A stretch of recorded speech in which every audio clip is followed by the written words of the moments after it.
છે દેહાદિથી ભિન્ન આત્મા રે, છે દેહાદિથી ભિન્ન આત્મા રે, ઉપયોગી સદાય વિનાશ મૂળ માર્ગ સાંભળો જીન દોરે.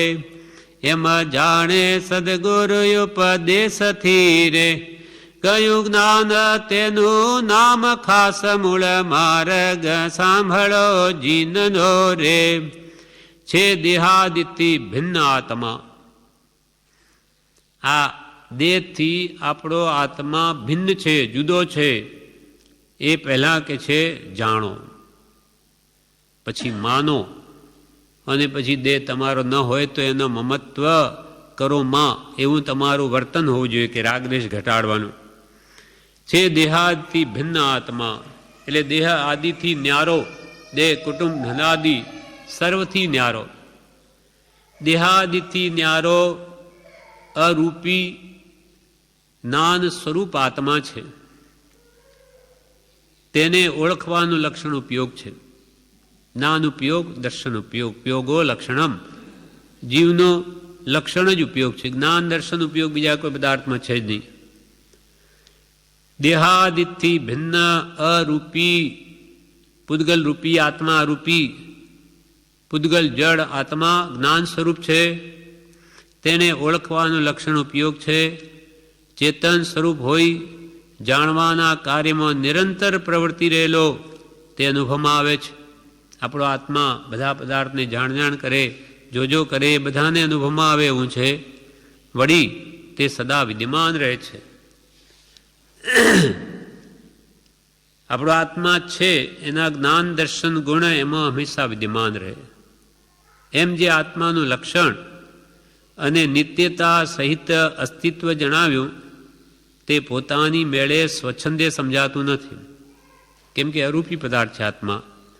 એક જ્ઞાની ગુરુના ઉપદેશ વગર વાત સમજાવી નથી. સ્વચ્છંદે પોતાનું અસ્તિત્વ હોવાપણું, નિત્યત્વ, શાશ્વતપણું સમજાય નહીં, સ્વચ્છંદે ન સમજાય. પરંતુ સદગુરુ કે જેમણે તેનો યથાર્થ અનુભવ કર્યો છે તેઓ સાચું જ કહે છે. એવી પુરુષ પ્રતીતિપૂર્વક પોતાના આત્માની ઓળખાણ કરે તો જ તે જ્ઞાન ખાસ મોક્ષ માર્ગમાં ઉપયોગી થાય તેવું યથાર્થ જ્ઞાન છે. એટલે જે જ્ઞાની પુરુષ, આપણને ખબર નથી કે દેહથી આત્મા ભિન્ન છે, ઉપયોગી લક્ષણવાળો છે, સદા અવિનાશી છે, કોઈ કાળે જેનો નાશ નથી, માટે એમ જાણે સદગુરુ ઉપદેશથી. સદગુરુએ ઉપદેશથી એમ જણાવ્યું એમના અનુભવથી કે તમારો આત્મા ભિન્ન છે અને તે જ્ઞાન દર્શનમય છે અને કોઈ કાળે ત્રિકાળમાં જેનો નાશ નથી, એમ સદગુરુના ઉપદેશથી જાણ્યું. તેને જ્ઞાની પુરુષોએ ખાસ મૂળભૂત જ્ઞાન કહ્યું છે. કેમ કે બધા શાસ્ત્રો જાણીને પણ આ કરવાનું છે કે હું કોણ છું. જેને આત્મા જાણ્યો તેને સર્વ જાણ્યું, અને સર્વ જાણવાનું ફળ પણ એક આત્મા પ્રાપ્તિ છે. આત્માને નહીં જાણ્યું તો બધું જાણેલું ફોક. સબ જાણ્યો સો ફોક, નહીં જાણ્યો નિજ રૂપ કો, સબ જાણ્યો સો ફોક. જેમણે એનો યથાર્થ અનુભવ કર્યો છે એવા જ્ઞાની પુરુષોએ જે કહ્યું તેની શ્રદ્ધા રાખવી. એ કેમ પુરુષ પ્રતીતિ કરી અને પોતાના આત્માની ઓળખાણ કરે તો તે જ્ઞાન ખાસ મોક્ષ માર્ગમાં ઉપયોગી થાય એવું છે.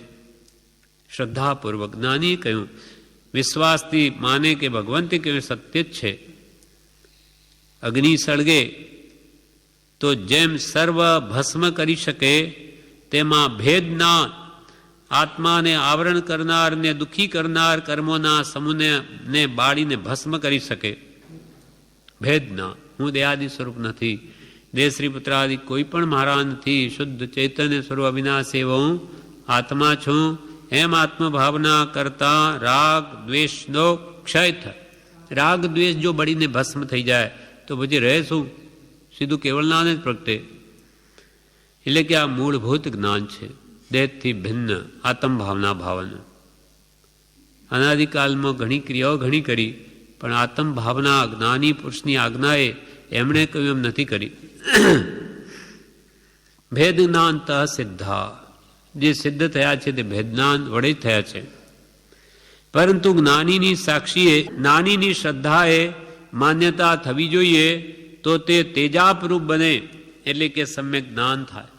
પોતાની મતિ કલ્પનાએ તો અનાદિથી વિપરીત માનેલું છે, એનું જ્ઞાની મિથ્યા, દર્શન મિથ્યા, તેથી ચારિત્ર પણ મિથ્યા. પણ હવે જ્ઞાની પુરુષો જેમ કહે તેમ જાણીને માને. પણ કે વાત તો પ્રભુ માન્યાની છે, અમે ગમે એટલું કહીએ પણ તમે માનો જ નહીં તો શું કામનું? શ્રદ્ધા કરો સાચા મનથી તો અમારું કહેલું કામનું. એમ જ્ઞાનીની શ્રદ્ધાએ માન્યતા થવી જોઈએ તો તે તેજાપરૂપ બને, એટલે કે સમ્યક જ્ઞાન થાય, અર્થાત કર્મોના સમૂહને બાળીને ભસ્મ કરી દે. સમ્યક્ત્વ સહિત જ્ઞાન એટલે સાચી શ્રદ્ધા, સાચા પુરુષની શ્રદ્ધા સહિત યથાર્થ જ્ઞાન. કૃપાળદેવે જેવો આત્મા કે અનંતા પૂર્વે તીર્થંકરોએ જેવો આત્મા જાણ્યો, જેવો અનુભવ્યો તેવો મારો આત્મા છે, એમ જો શ્રદ્ધાપૂર્વક માને તો તે યથાર્થ જ્ઞાન છે.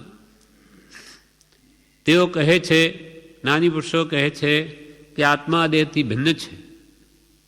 તે પ્રમાણે આત્માનું જ્ઞાન થાય તે જ સાચું છે અને તે જ ખાસ જ્ઞાન છે. જ્ઞાની પુરુષો અનુભવીને કે આત્મા દેહથી ભિન્ન આપણે માની લઈએ સાચા હૃદય તો તે યથાર્થ જ્ઞાન છે, સાચું જ્ઞાન છે, ખાસ જ્ઞાન છે. અન્ય પૂદગલ છે તે પોતાનું સ્વરૂપ નથી, અન્ય પૂદગલ છે તે પોતાના નથી.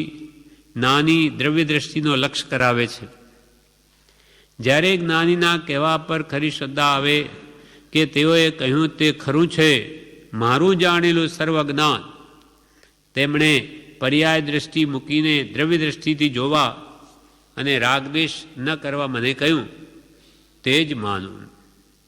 જ્ઞાનીની દ્રષ્ટિએ દેહથી ભિન્ન આત્માને જાણે તો રાગદ્વેષ જાય, તે જ ખરું જ્ઞાન છે. રાગદ્વેષપૂર્વક ગમે તે જાણે તે બધું અજ્ઞાન. અને જ્ઞાનીની દ્રષ્ટિએ દ્રવ્ય દ્રષ્ટિ કરી પર્યાય દ્રષ્ટિ મૂકી દઈ અને દેહથી ભિન્ન આત્માને જાણે તો કાળે કરીને એના રાગદ્વેષ જાય, કેમ કે રાગદ્વેષ એ આત્માનો સ્વભાવ નથી. એમ છઠ્ઠી ગાથામાં તે દેહાદિથી ભિન્ન આત્મા રે, ઉપયોગી સદાય વિનાશ મૂળ માર્ગ સાંભળો જીન દોરે. ઉપયોગી સદા વિનાશ દેતી ભિન્ન એવો મારો આત્મા છે, પણ એમાં જાણે સદગુરુ ઉપદેશથી રે. કયું જ્ઞાન તેનું નામ ખાસ મૂળ માર્ગ સાંભળો જીન દોરે. એમ જ્ઞાની પુરુષોએ એને જ ખાસ જ્ઞાન કહ્યું, પણ સદગુરુના ઉપદેશથી જાણે તો પોતાનો તો અનુભવ છે નહીં. સ્વચ્છંદે મતિ કલ્પના એ જાણેલું કામ ના આવે. જ્ઞાનીએ જેમ કહ્યું તેમ માને, જાણે ને માને, પછી તે પ્રમાણે વર્તે. આ કારણરૂપ સમ્યક જ્ઞાન થયું. હવે વ્યવહાર સમ્યક દર્શન સંબંધી જણાવે છે.